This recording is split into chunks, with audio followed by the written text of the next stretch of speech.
Oh, okay, cool. So not too much smoke over there? It was pretty heavy. It was pretty, you know, I went outside, I got a black car and it was gray, and you know, the filtration system with the air conditioning. Oh, hey everybody. Troy Rawlings here. Welcome to another exciting episode of Meet the. I'm just talking to the ladies. You came in on the conversation. Talking about we usually don't date these shows, but we're talking about what's going on right now. It's 2020. We got COVID-19, quarantine, uprising, and now the world is on fire. So it's a lot going on in 2020. But an amazing thing coming forth 2020, the transition. He said, but transition. The world is ending, but y'all can get a chance to watch something amazing coming from this young lady, actress, producer, writer, director, co-owner of Four Hearts Studios and Four Hearts Entertainment. Is it entertainment and studios or just studio? Yeah. Both. She's like, both. Yeah, that sounds good. Both.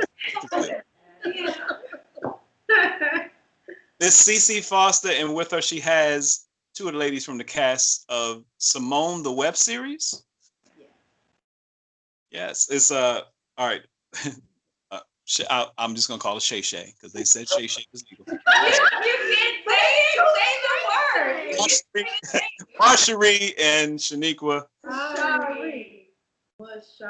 It's tricky. I know. Is it MASHARI? MASHARI. Make it French. Monsheri. You can call me Monsheri if you like. I was trying to make it French and I don't know a there, but if it MASHARI. Hey, I'll answer to anything with it. How are y'all? Y'all look like y'all having a ball, and I love the studio rooms. I love how it's set up there. How's everything going out there? And where are you? Are you in the Valley? Yeah, we're in Sylmar now. Mm-hmm. Okay. So is it safe out there right now? What's going on? What's the happenings? It was like it's safe anyway, right?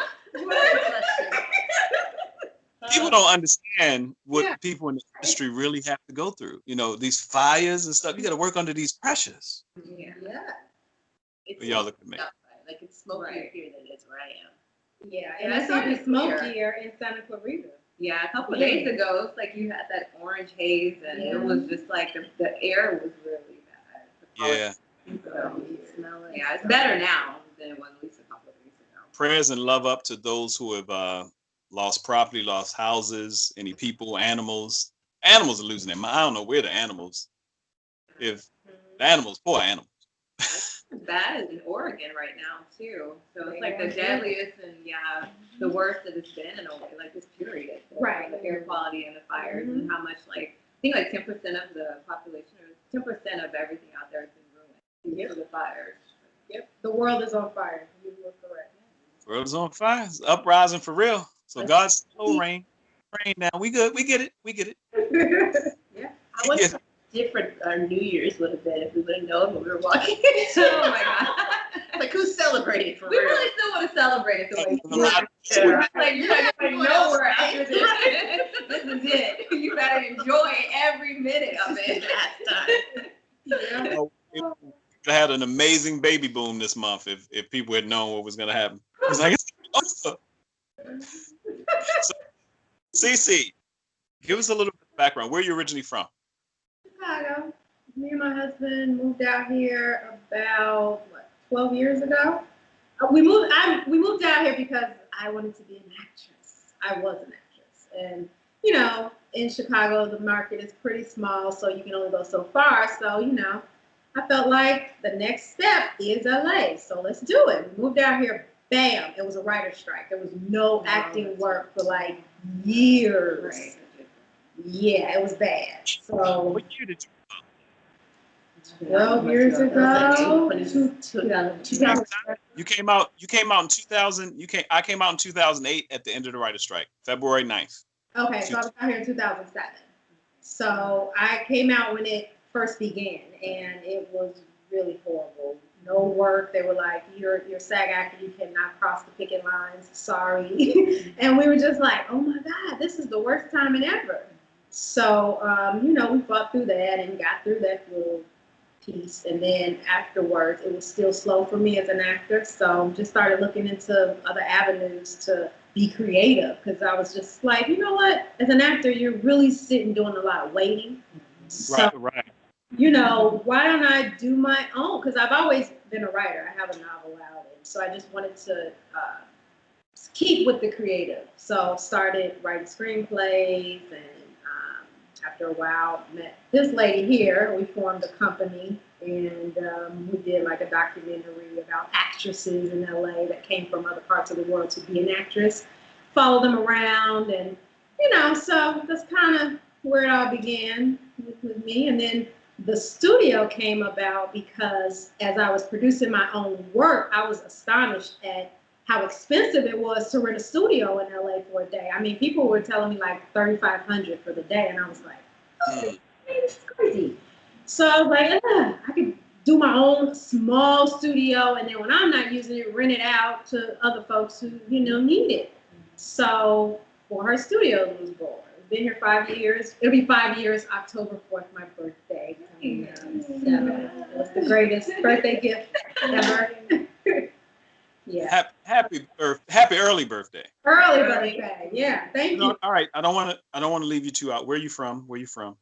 What's your LA story? Everybody has a LA story. Yeah.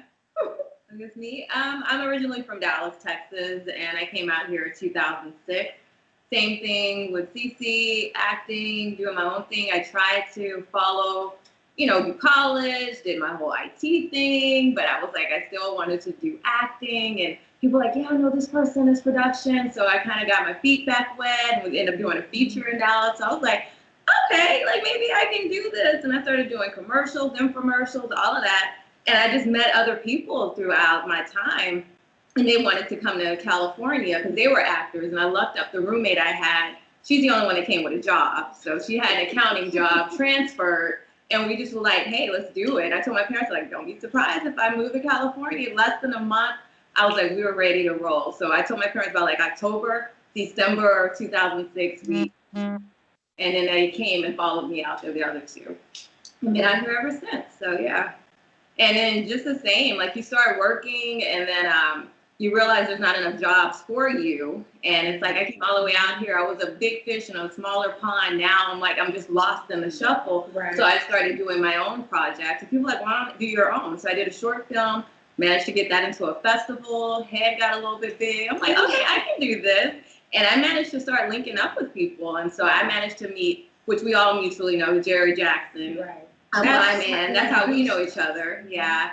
And then I worked with him at a studio, and from there we were just knocking out stuff. If I had ideas, like we were shooting different game show concepts, you know, music videos, commercials, anything we can do to just try to see if we can get into the system as Black, you know, artists and things like that, producers, directors, and just be creative. And from there, I've just like flourished, and I've been lucky ever since. And it's, you know, but the grind is real. Like if you put in the work, the rest will follow. That's all you have to do.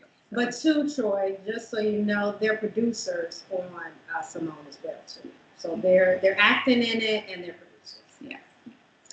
I couldn't. Oh, believe me, I got that they were more than acting, because I could the flow. I told y'all look like any trio female group or production that, you know, you don't have the glare of act. Once you've been in the industry for a certain amount of time and been to LA for a while, that whole leaves, and you have this glare of okay, action. He's like, what's we doing? So, and where are you originally from? I'm originally from California, but Northern California. I left there at 17, went to school in Chicago, stayed there for almost a decade, and then moved out to LA.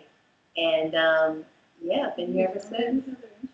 We didn't know each other in Chicago at all. It's a funny story. That's crazy. We met off of Craigslist, I always tell people. Well, yeah, looking for a friend on Craigslist. Just go on Craigslist. You're lonely, go on Craigslist. Yeah. Sometimes the shit works out. I'm just saying.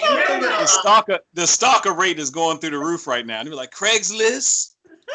Somebody I was dating. Chicago? Craigslist. That sounds even weird. Yeah, But we ended up meeting. But no, we didn't know each other in Chicago. But part of so we ended up working together through the documentary, where we went back to Chicago and kind of explored our roots there. Feature film. Yeah, it took us 2 years, so we can't downplay that documentary. Well, yeah. Very important part of our journey. And that was my actual first time doing producing. Yours as well, right? No. Producing? On my own, I should say, because I always jump on other people's stuff and help them produce, but that was like my first. Now I want to touch on that, because and this is where I jump around a little bit, because the type of time we're in now, where for the past 6 months, even though there's been some grassroots, some underground, some CGI production, different things, for the past 6 months in the industry, it's pretty much been a standstill. You can look at Netflix. Netflix viewer ratio has jumped up 70. It's like 75% viewer rate jump through the roof. They're starting to show stuff. They're going back, and I mean, for people that got equity in their older projects, I mean, Sisters on. They're like Black Sisters on. I got my daughter watching Sister, and when I looked at it, it was no offense, it was grainy. The quality is not progressed. Yeah, it's like took it off somebody's TV. It's like, you got a VHS from, bring that over here. We're gonna play. You got it, we'll play it. Yeah. You got it. Literally, it's about to be that across the board. And I talked to a guy named Mike Birkenbein a while back. He helps with film. He helps develop film funding plans for people so that they have the full financial plan to get their films funded. And he said he works closely with Netflix and other people. He's like, Troy, it's about to be green light city for a lot of things. And some of the stuff you see is like, where is this coming from? But it's so right now for you girls, you ladies, do you feel like there's more opportunity to get your projects even placed more? Is there more opportunity? I know there are more platforms, but is there more opportunity even with some of the quote unquote big boys? I think so.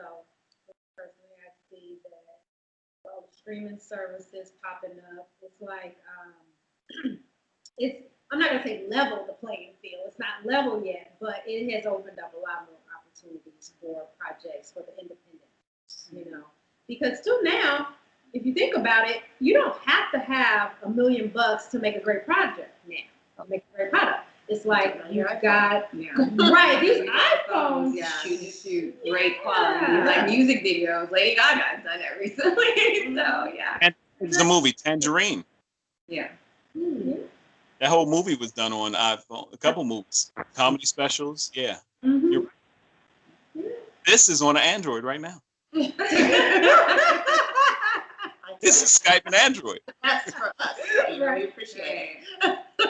Yeah, just to piggyback on CiCi, yeah, it definitely doesn't level the playing field, but I feel like due to the climate of things, they're hungry for content. Mm-hmm. So as long as you're able during this time, we follow all the protocols, we're, following COVID, SAG, everything we need to, and even if projects are non-union, you still follow the protocol, get projects out, get it pushed, and it will get played. As long as you follow what they need done, like the stereo, like all of the other little specifics of things, you can get your project on, and then there's like Hustle. There's so many other like platforms. Yeah.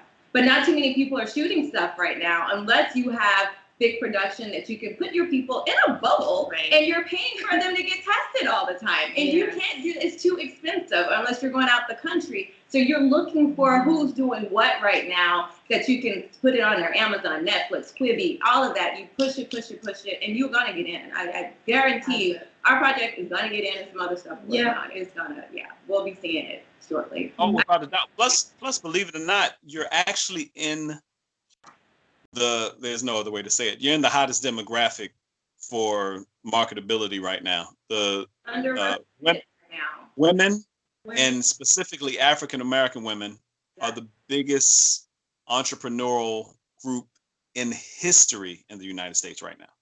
Like history.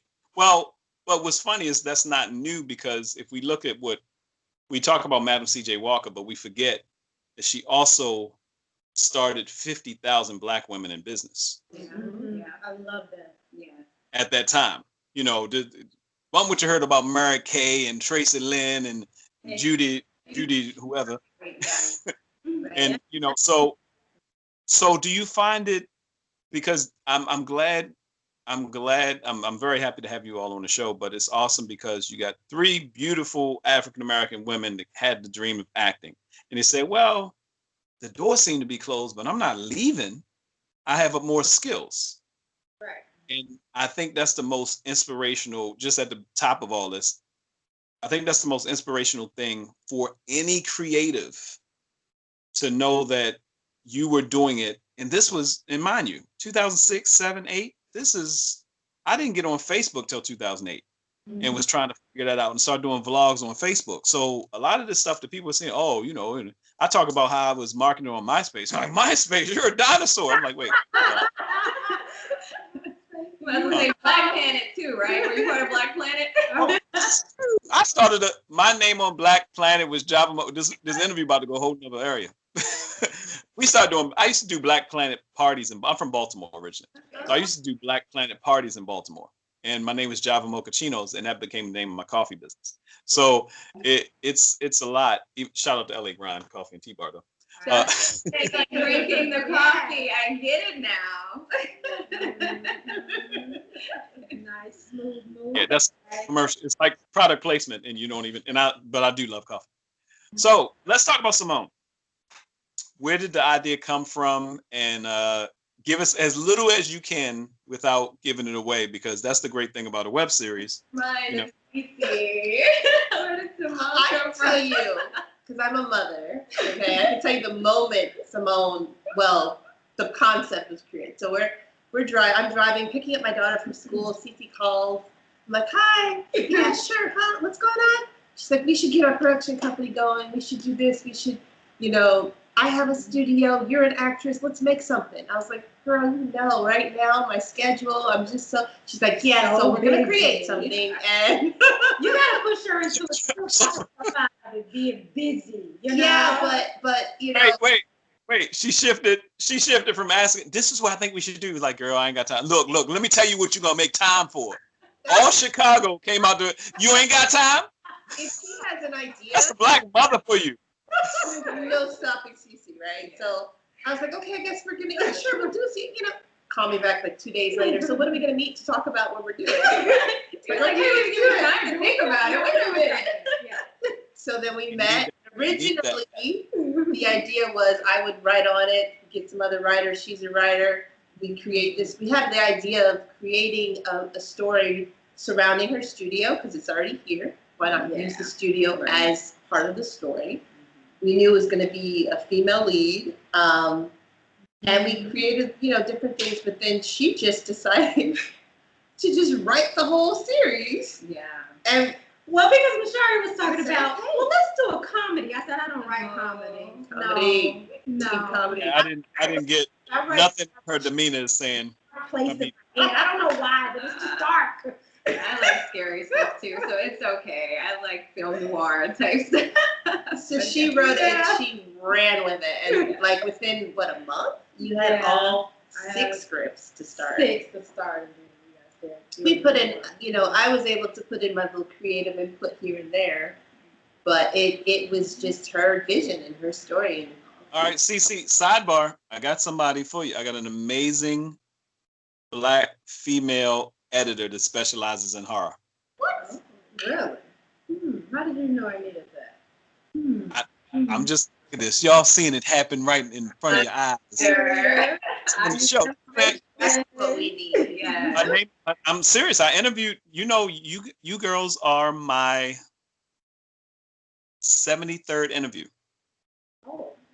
I just started Meet the last year just to get my TV hosting chops back up, wanting to be in front of the camera and wanting to help people promote. Cut 2, it became content, you know. So, but I literally, my editor who's helping me on some projects and stuff like that, her passion is horror. Her name is Miosha Bean. I interviewed her. I'm gonna send you her interview. Miosha. No? We know Miosha. And I knew you were going to say that because I saw something that she cut together. And I was like, oh, she knows Troy. Small world. Yeah. No, Cyrus Webb. I spoke to her last week because I was looking for someone to come in and do some behind the scenes. Actually, it's more than that because was looking for some behind the scenes stuff. And she told me that she moved, but you know, she's still in the business, but she might come back and stuff. So we reconnected. It was cool. I love her. And just another sidebar for you, Troy, me and CiCi, we put together a screening for, you know, up and coming filmmakers and things like that to give them a platform to show their work. Because yeah, you want to like get into festivals, but sometimes you pay all this money, you don't get in. So we're like, at least we can help you out. You can have your people check it out. We provided very safe, fun environment for them to do it. And we pushed it for a good solid year, and we tried to do it again this year, but COVID happened. But that's how I met Neosha, because one of her projects, a couple of them were in our festival. So yeah, that was pretty good thing to do. And the great thing about what you're doing right now is that we need and I'll talk to you more off camera about it, but we need workshop content right now. There are thousands of creatives that are stuck, some in Chicago, some in Maryland, some in DC, not realizing that it doesn't matter where you are.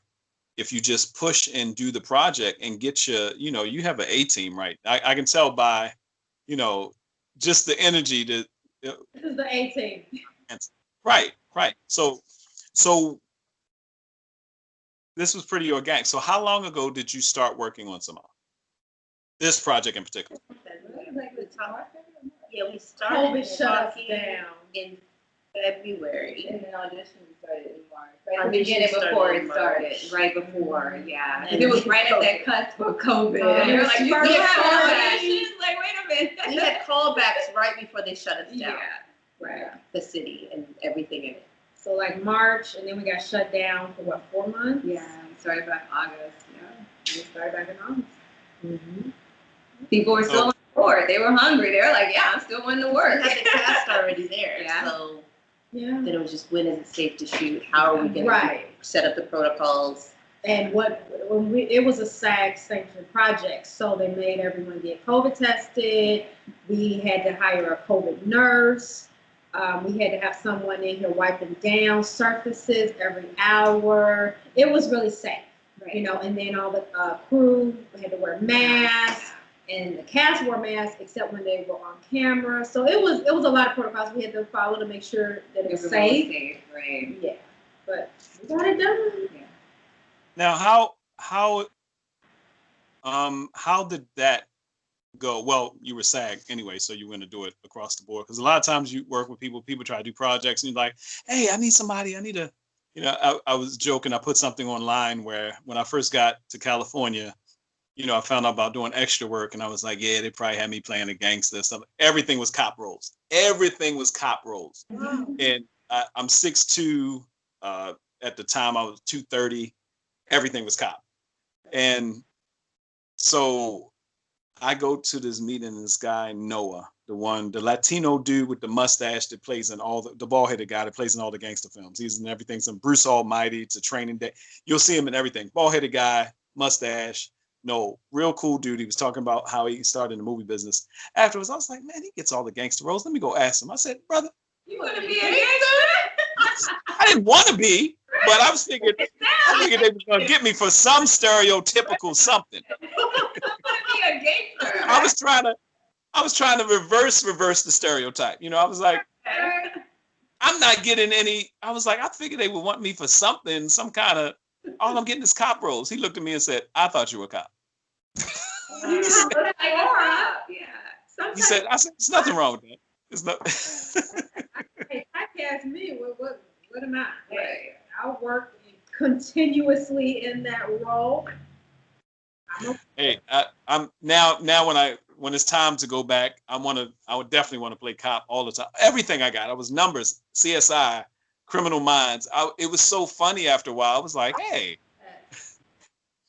But what are some of the things that you've experienced on? Because I take it, as we're talking about, so about 2000.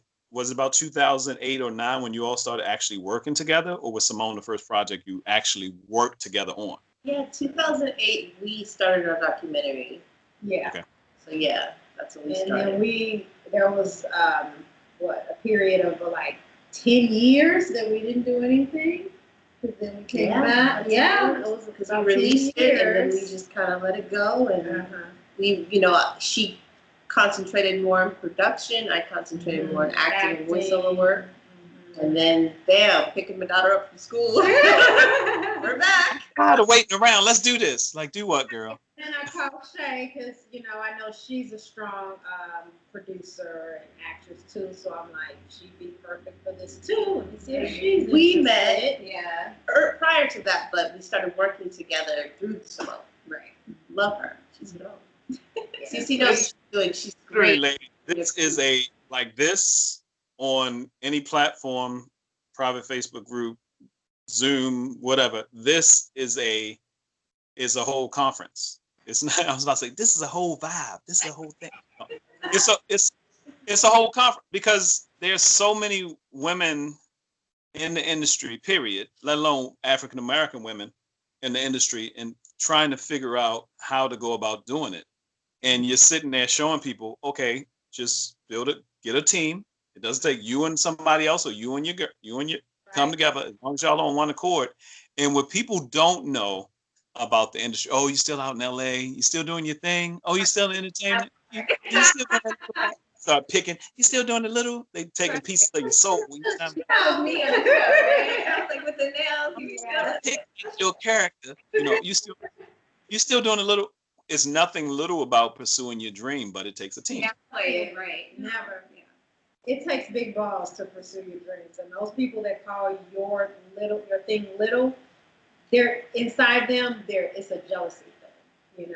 They're jealous that they don't have the balls to follow their dreams, and you do. So they're going to downplay what you're doing and call it little. There is nothing little about following your dreams, packing up your damn house, your kids, and coming to a place where nobody, you don't Start have from scratch, no money. We're in a prayer, like, okay, I don't know how this is gonna happen. You But have it's faith. gonna happen. Yeah. And I think I can speak for CiCi too when I say that we're very much about the what we want and the how just kind of figures itself out. It does. That's been your whole life. That is my life. That's That's how my I life too. that's how I You live. put it out there, and like I said, you go out on faith. That's all you can do. And know that it's gonna happen. I have like this inner knowing that no one can take away from me. When I know something, You put your I mind to it. know You're going to do it.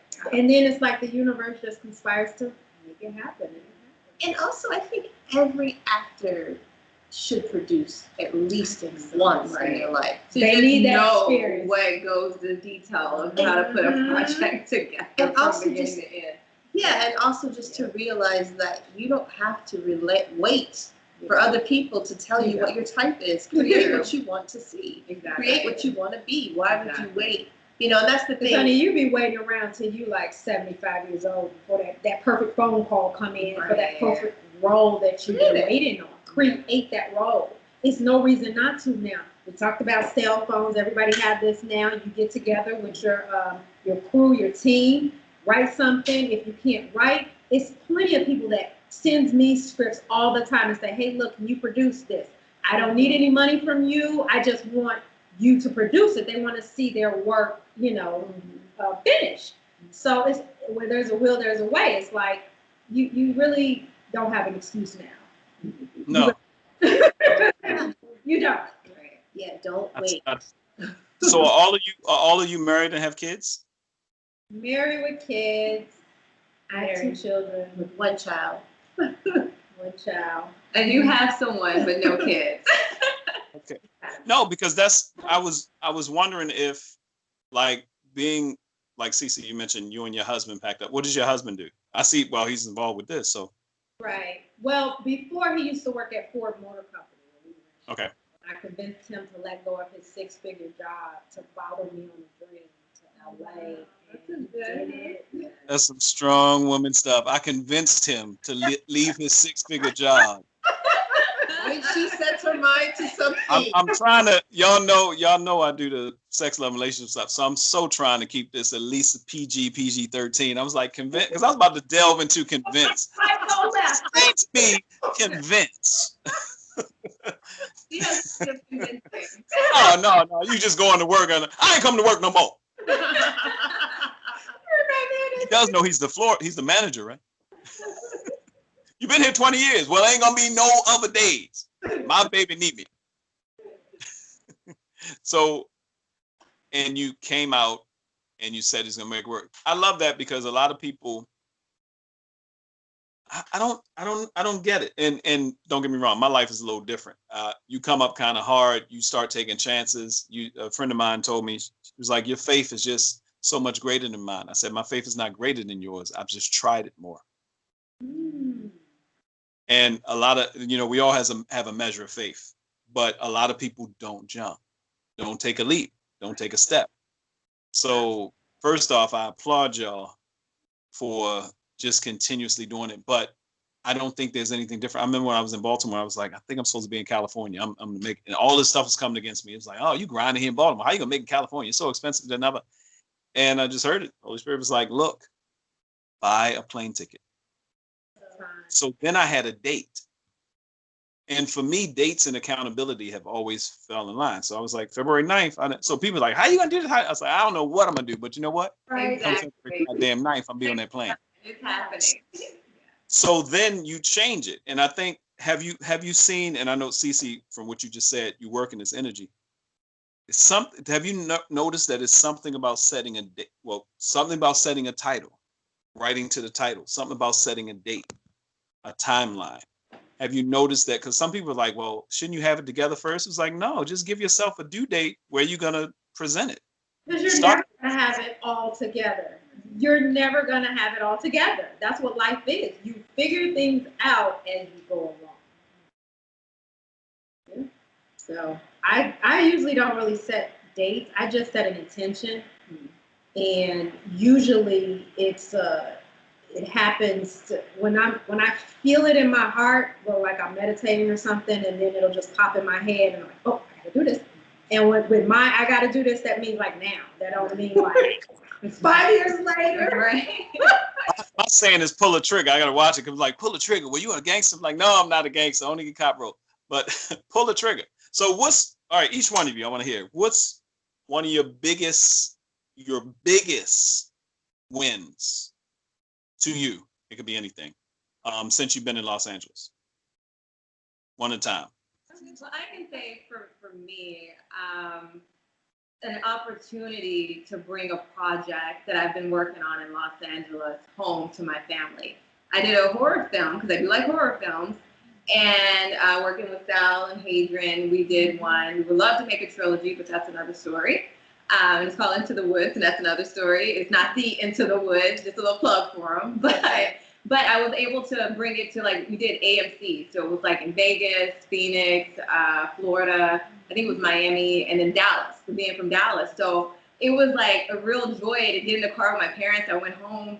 And my dad was like, all right, like, we're going to, like, North Park? I was like, yeah. And he was like, the theater, AMC? I was like, yeah. He was like, you got it in here? I was like, yeah. He thought it was going to be, like, a little small type of thing. Like, oh, you brought something here. And I'm like, popcorn, still can't believe it. He like, yeah, everyone's like, my daughter did. Yeah, and I'm like, we got it in Blockbuster before, Blockbuster disappeared. To me, that was, like, a humbling feeling. Because just to, like, know all the work you've done from Texas, moving to California to show, like, what I've done is not in vain. And so I believe it's going to happen. I'm achieve it. And this is what happens when you put your best foot forward and you, like I said, you just believe in yourself. And so to me, that was a great moment for me in life. I was like, but I know I can do more. But that was just the start of it. I'm like, you did this, You had that huge confidence boost. Now you're like, you can do it. Yeah, now I got stuff on Amazon. So yeah.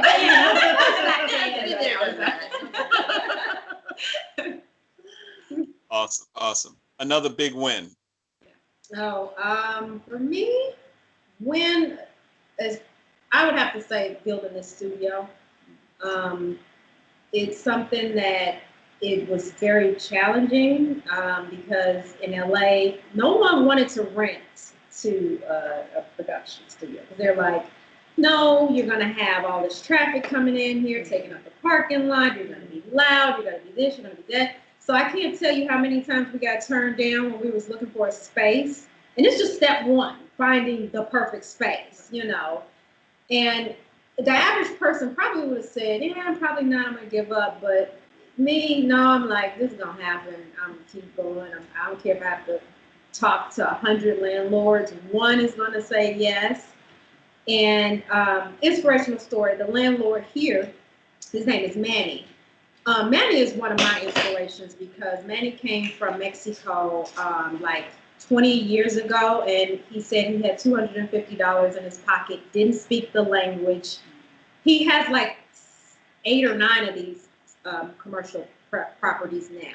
So I look at him and I'm like, people like that, like I have no excuse for nothing. If he can come here and just be dropped in a place where he don't speak the language, he don't know anything about the culture, and then acclimate himself to create something like what he's created, then I'm born and bred here. I should get it figured out, you know. So the studio I would have to say is my biggest accomplishment. I'm just grateful I haven't given up yet. That's a huge win. Not only not giving up, because not giving up has taken you to get that phone call like, girl, I need you. Like me? You. Yeah, I mean, there were a few career highlights that I look back on. You know, I booked 2 network shows, guest roles on network shows that aired the same week. I had an animation series. She's so humble. She's not going to tell you her resume, but if you look on network TV, you'll see this face there. She's been on some heavy duty shows with Shonda Rhimes and all that stuff. Go ahead, Simone. Well, the 2 shows that aired the same week were Grey's Anatomy and Criminal Minds. And what was so cool was just not only being able to work with the most amazing casts on the planet and being in the same space as them and seeing myself as one of them, even if they didn't consider. I was like, I am a series regular today. Being around that energy was amazing. But the response from my friends and family was just like, wow, like just all the love. And I think that's what meant the most to me, was just being surrounded by love. So, and then being on some really great animation shows and just seeing the fruits of my labor where everybody else can see it. Yeah, right. So those are good Because she's highlights. an accomplished voiceover artist too. She's got a resume longer than my arm with all the voiceover work she does. So, but it was just so for me, it's just the consistency and just feeling like my life is a journey, and just the continuous gratitude that I have for still being in this industry, still having a love for it, and never giving up. Because I know where I am, and I'm grateful, and I know where I want to be, in addition to, where I am. I like where I'm at. So, yeah. I love it. So when will people be able to get a taste of Symone the Web Series? A taste. We're on. And are you going to do it like different series? Are you going to shoot everything at the same time, or are you going to shoot? Yeah, we're done shooting. We shot everything at the same time for one season. We're about business here. Okay. We're about business here. Stood it up. Yeah, Tyler Perry style. Take us days, short periods of time. So right, and we had enough to break in between the quarantine from each other, and then we knocked it right back out. Yep. Got tested multiple times. Yeah. Did you want to tell them how many days we shot, CiCi? 7 episodes? Well, it was like 4.5 days. You did some old Clint Eastwood, Tyler Perry type filming. And the good thing about 7 it, episodes. this is like, people are like, wait a minute, y'all pretty much just shot a feature in a sense. If you think about it, the length of it, we shot like a feature. Yeah. 7 episodes, so it's like almost 70 minutes of content. That was her idea. Well, you know what I say? That was my idea because it was my budget's idea. I was like, hold on. We gotta get them done.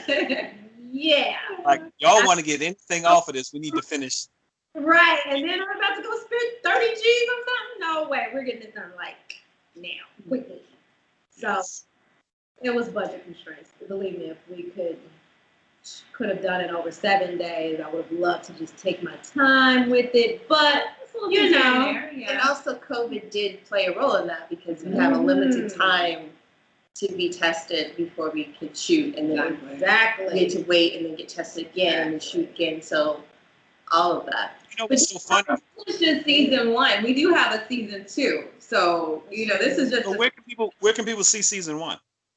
Well, not yet. We're editing. for editing. Calm down, Troy. Relax. I'm just letting you know.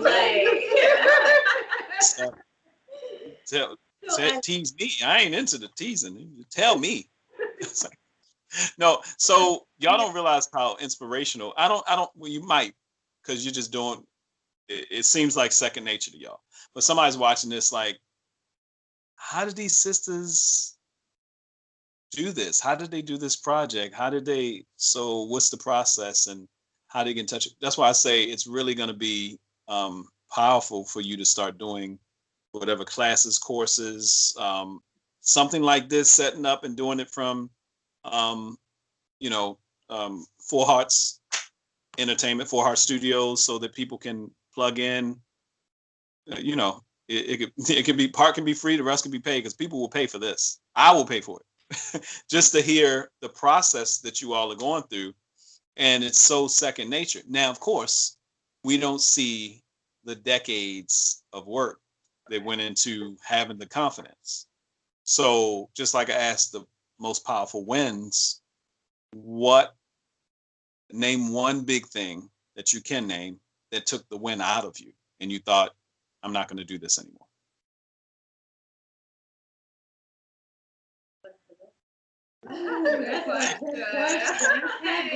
Editorial pause there. It's like right.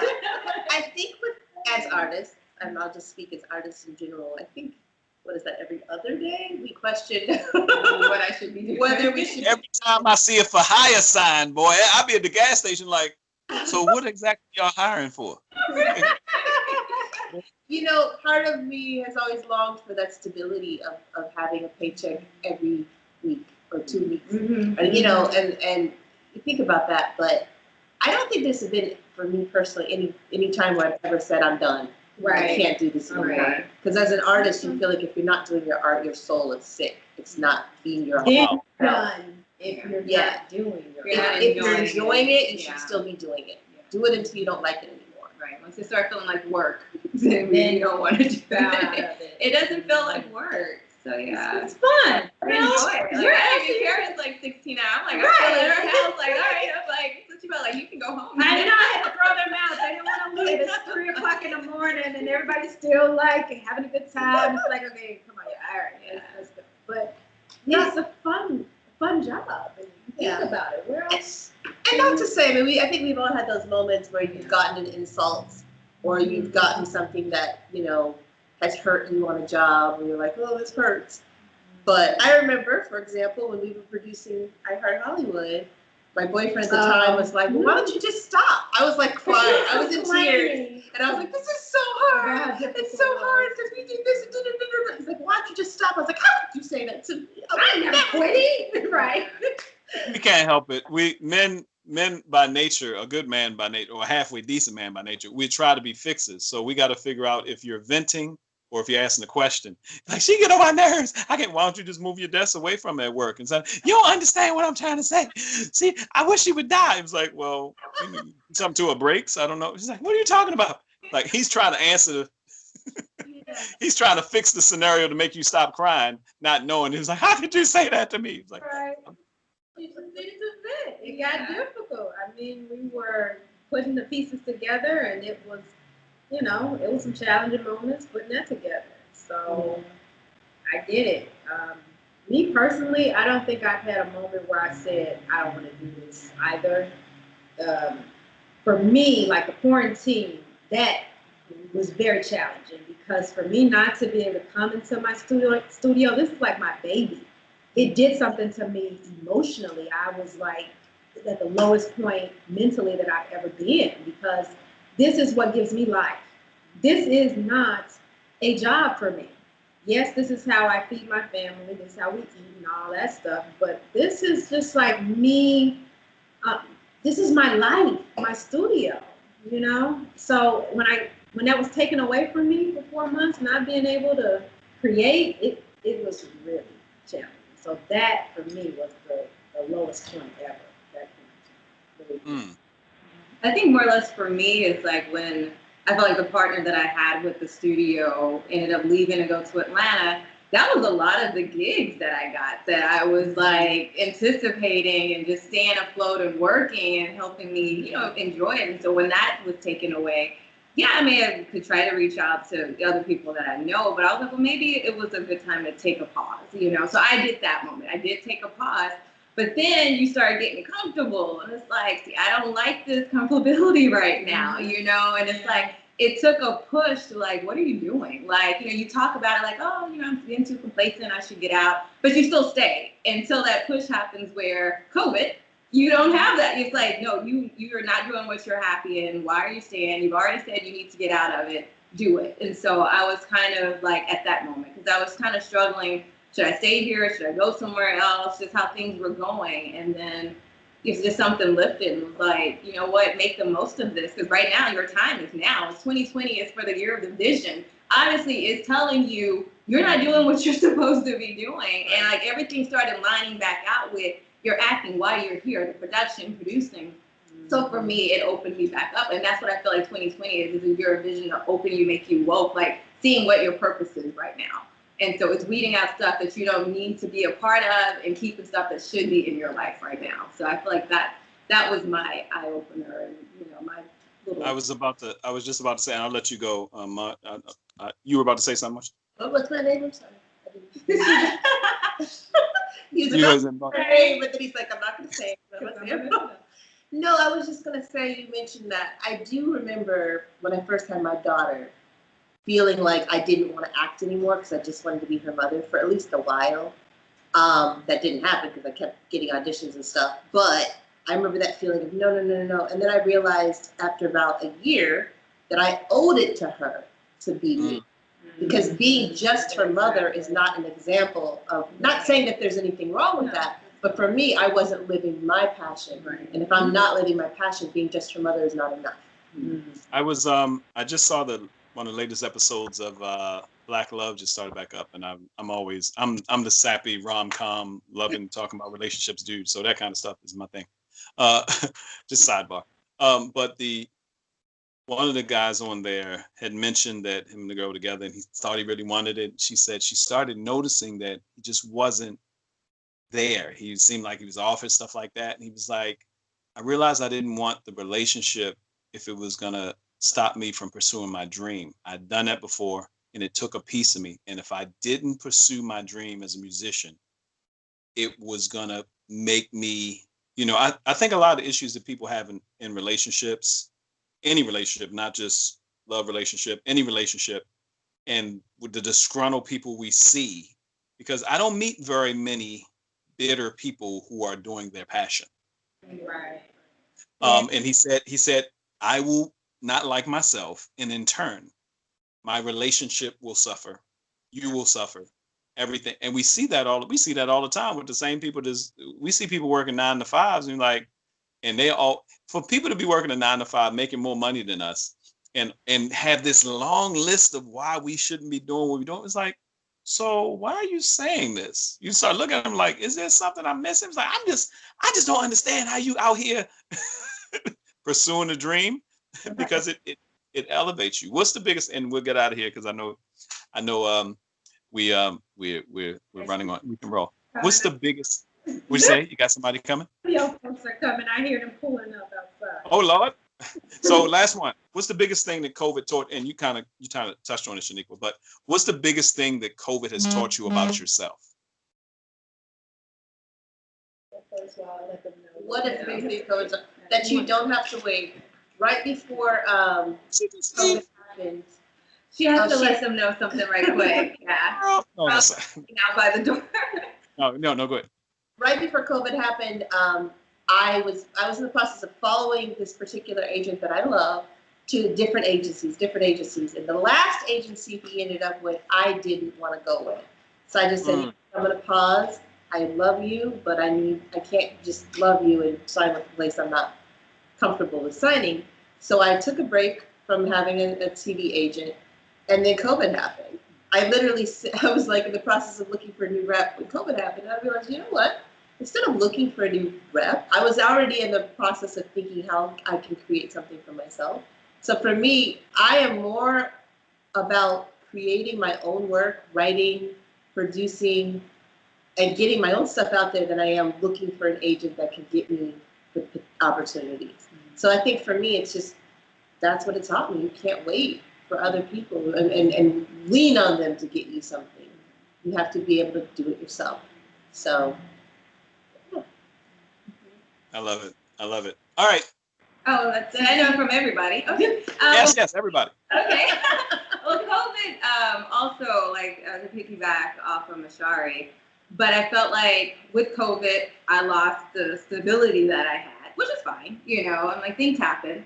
But it pushed me, like I said, back into production and acting and things like that. So I started doing more, you know, exercising my chops. I started doing more monologues. I'm like, why just sit up in a house and just be upset and complaining about like, oh, I'm not working, I'm not doing anything. I'm like, do something about it. You know, I'm like, they're going to be looking for us. They're going to be looking for people who still, you know, want to do this within this climate right now. So I'm like, put yourself out there. And so when, you know, CiCi was ready to shoot, I managed to book myself a feature that I wasn't even prepared for. And so I managed to do that during COVID, you know. And I'm like, to me, you can't wait around and just expect things to happen for you. You have to go out there and make it happen. And you can't give yourself excuses. And I felt like COVID was not going to be my excuse. I'm like, we waited around long enough. It's passed. Now just follow the protocol. You know what? Preach. Oh, sorry. You know, we are like, wash your hands like you're supposed to. Wear your mask like you're supposed to. Distance yourself. Get tested. Just do the right thing so we can get past this, you know? And move on with our lives. But I use that time. I'm like, I'm not going to sit around and do nothing. I'm like, I'm going to use the Zooms. I'm going to use these, you know, platforms we have, get back in connection with people that I know. And they're doing, like I said, the Zoom meetings with other, like, Orion pictures, like other people watching you. And I'm like, all it's doing is opening me up to other people knowing who SHANEQUA is. And that's all I can do at the end of the day. Is so they know who I am, hopefully remember, and move on. At least I know I'm doing what I want to do, my purpose. And I didn't wait around and say someone's going to do it for me. So that's what it taught me. Never wait on someone else to do it for you. You can't. You might be 95, 100 years old waiting on folks. Because I can't tell you how many times someone has told me, "Oh, I'm going to do this for you," and they just people do a lot of talking here in LA. You know, I'm so over all that. What I can do for you. It's like me. I've taken on. COVID didn't teach me this, but what can I do for myself?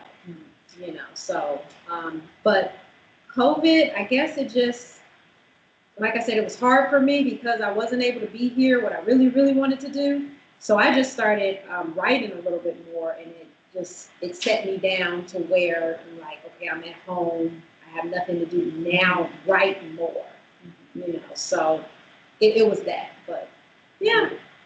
But yeah, use this time to be more creative. Like, unlock it. Don't make any excuses for yourself. It's just things that you've been wanting to do and you're passionate about it. Do it. It could be even sanding chairs. I don't care. I was doing that too. I was planting flowers. I was doing all kinds of stuff. I'm like, we just gotta stay active. I don't want to be idle right now. She's the one without children. I'm cooking. Right. Because when you got children, you believe me, you can get lost until somebody call you. I got an 8-year-old. So you're like, Troy, what you been doing? Being a dad. Right. What you been doing? It's like, believe me, it's a full time. Oh yeah. But hey, I wanna say first off, thank you.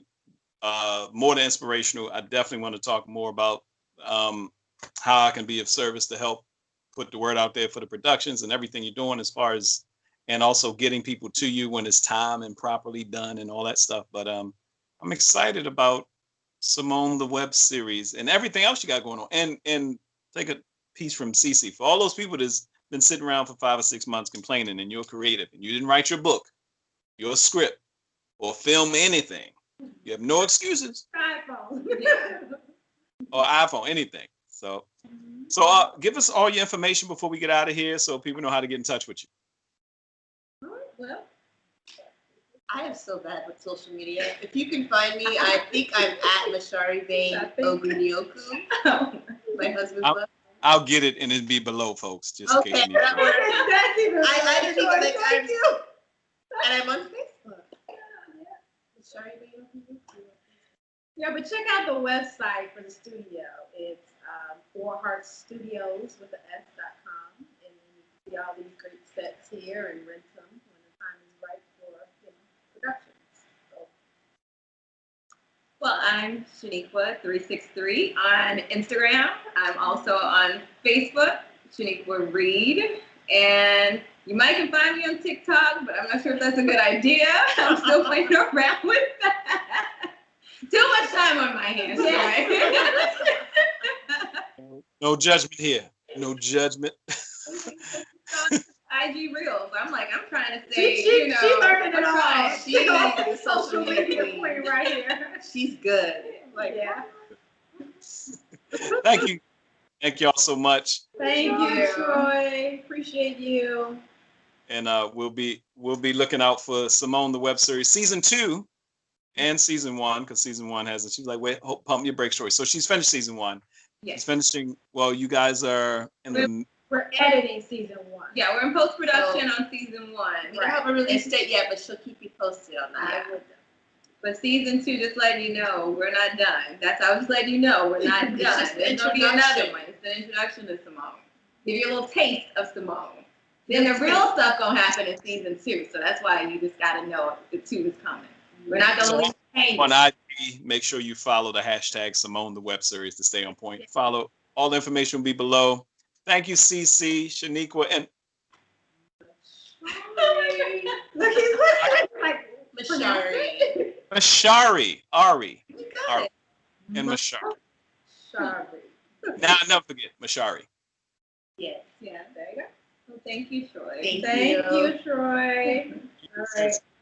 Bye. Bye.